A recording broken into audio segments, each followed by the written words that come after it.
Assalamualaikum warahmatullahi wabarakatuh. Alhamdulillahirabbil alamin. Wa bihi nasta'inu ala umuri dunya waddin wa ala alihi wa sahbihi ajma'in. Amma ba'du. Sahabat-sahabat pecinta Al-Qur'an yang dirahmati Allah Subhanahu wa taala, bertemu lagi di Rangkang UB. Sahabat-sahabat yang belum subscribe, like, komen, dan share ya video ini pada sahabat-sahabat yang lain. Mudah-mudahan mendapatkan manfaat buat kita semuanya insyaallah. Kemudian mudah-mudahan channel Rangkang UB ini semakin berkembang di masa yang akan datang. Sahabat-sahabat pecinta Al-Quran yang dirahmati Allah Subhanahu wa taala, masih dalam edisi keutamaan membaca dan menghafalkan Al-Quran.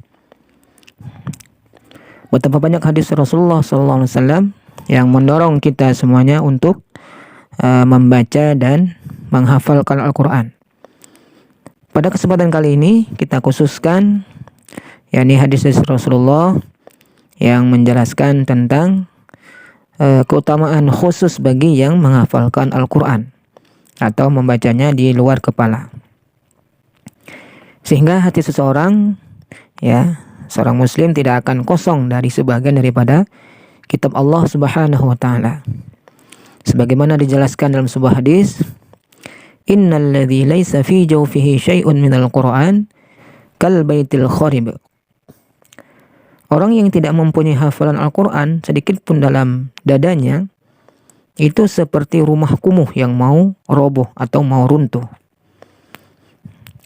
Rasulullah SAW memberikan penghormatan kepada orang-orang yang mempunyai keahlian dalam membaca Al-Quran dan menghafalkannya, serta memberitahukan kedudukan mereka dan mengedepankan mereka di hadapan sahabat-sahabat yang lain. Abu Hurairah radhiyallahu anhu mengatakan bahwa Rasulullah SAW mengutus satu utusan yang terdiri dari beberapa orang. Kemudian Rasulullah SAW mengecek kemampuan membaca dan hafalan Al-Quran mereka. Setiap laki-laki ditanya seberapa banyak hafalan Al-Quran yang mereka miliki. Kemudian yang paling mudah ditanya oleh Rasulullah SAW, berapa banyak Al-Quran yang telah engkau hafal, hai fulan? Ia menjawab, aku telah hafal surat ini dan surat ini, serta surat Al-Baqarah. Rasulullah SAW kembali bertanya, apakah engkau hafal surah Al-Baqarah? Ia menjawab, betul ya Rasulullah SAW. Kemudian beliau bersabda, pergilah dan engkau menjadi ketua rombongan itu. Salah seorang dari kalangan mereka yang terhormat berkata, demi Allah, aku tidak mempelajari dan menghafalkan surah Al-Baqarah semata karena aku takut tidak dapat menjalankan isinya.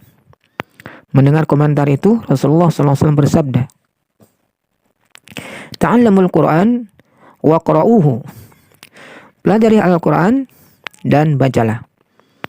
Fa inna mathalal Qur'ani liman ta'allamahu faqarahu kamathali jarabin mashhuun.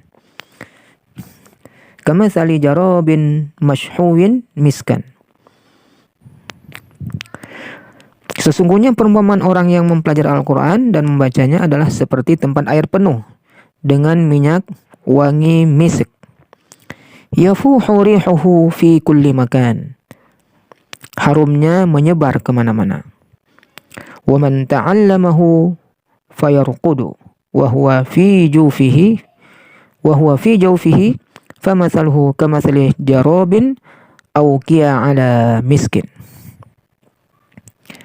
Dan barang siapa orang yang mempelajarinya, kemudian ia tidur dan di dalam hatinya terdapat Al-Quran, maka ia adalah seperti tempat air yang tertutup dan berisi minyak wangi yang baunya seperti wangi misk. Itulah kedudukan mereka di dunia. Ketika mereka meninggal, Rasulullah SAW mendahulukan orang-orang yang menghafal Al-Quran lebih banyak dari yang lainnya.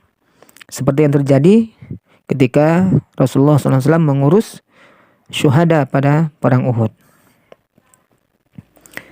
Begitu juga Rasulullah SAW mengutus kepada kabilah-kabilah para penghafal Al-Quran dari kalangan sahabat beliau untuk mengajarkan mereka fardhah Islam dan akhlaknya. Karena dengan hafalan mereka itu, mereka lebih mampu menjalankan tugas itu.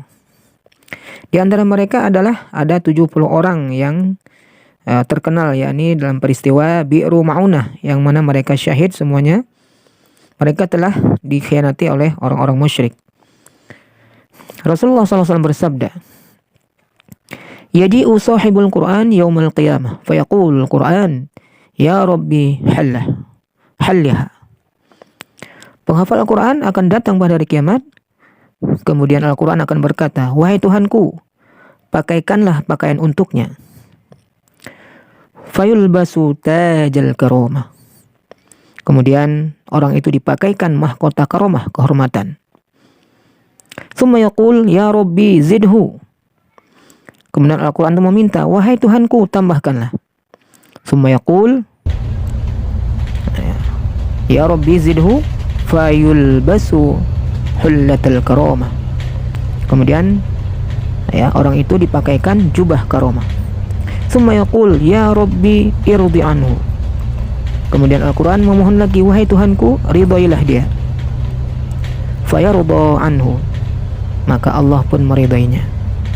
Fayuqala lahu iqra warqa. Kemudian diperintahkan pada orang itu, bacalah dan teruslah naiki derajat-derajat surga. Wa yazdadu bikulli ayatin hasanah.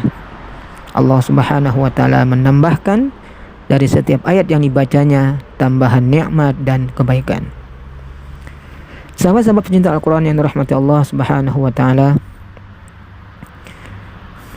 begitu luar biasanya dan agungnya derajat dan juga keutamaan bagi orang-orang yang di samping dia membaca Al-Quran, kemudian juga menghafalkannya. Mudah-mudahan Allah Subhanahu wa taala memudahkan kita untuk menjadi qari'ul Quran, hafizul Quran. Hadanallahu wa iyyakum ajma'in. Wassalamualaikum warahmatullahi wabarakatuh.